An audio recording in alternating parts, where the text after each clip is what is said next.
Yes, this thing that I have here. This is my Bradley GT2. This is a kit car. They made a finite amount of them. It was around 500 cars built.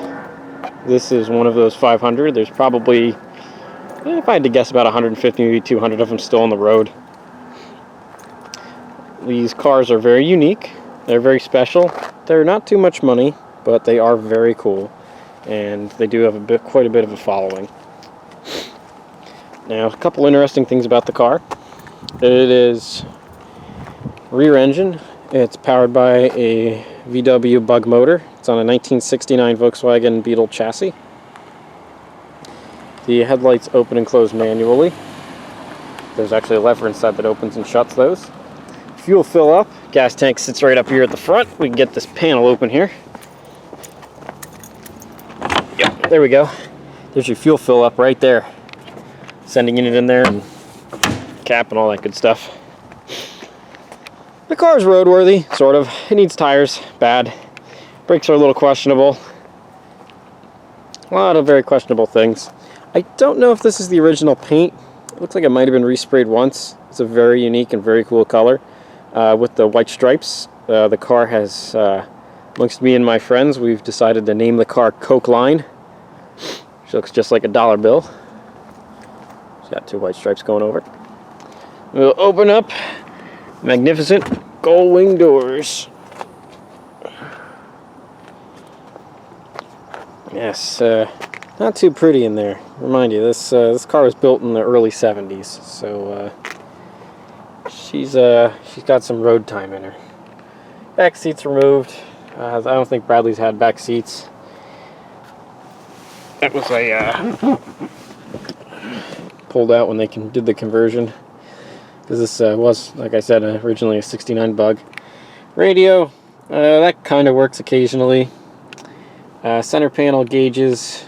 It's got 3 switches down there that used to work some neon lights, which are no longer on the car. This car did, I think it may have sat for quite a long time. I don't think it's been really used as a car in quite a while. I say that mainly because the tires are just so old, and things just kind of need a lot of everything kind of feels a little sticky, like it just hasn't moved in a while. But it does start right up. It does drive down the road. And we are going to pull this door down, take it for a spin. Doors are a little, there we go. Sometimes they get a little difficult to close. Not a car I'd recommend if you're claustrophobic, because you really are only working with those 2 windows, unless you pull the doors off, which is actually very easy. It's like 4 bolts on each door. Takes like no time at all. It's a stick shift, 4-speed. Driving this car, that is really something. You gotta really be savvy to old cars and quirky items. You got a stomach for it. She's a little rough around the edges, but slam her into gear here.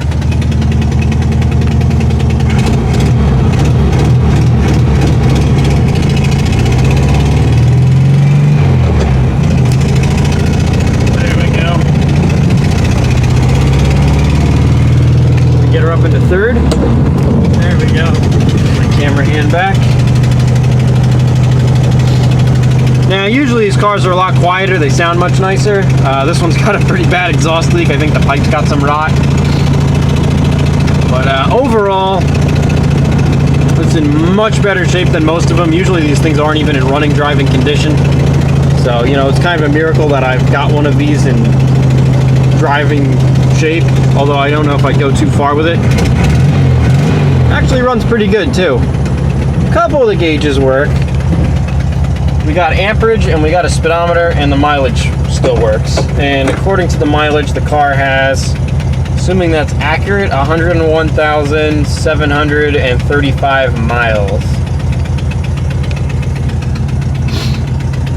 And of course we got some dials here that I'm sure don't work. The lights do work actually, but no air, no windshield wipers. Got some random wires hanging out down there. I don't know what those do. I don't really care. That's the lever right there that operates the headlights, opens and closes them. But yeah, that's a Volkswagen Bradley for you.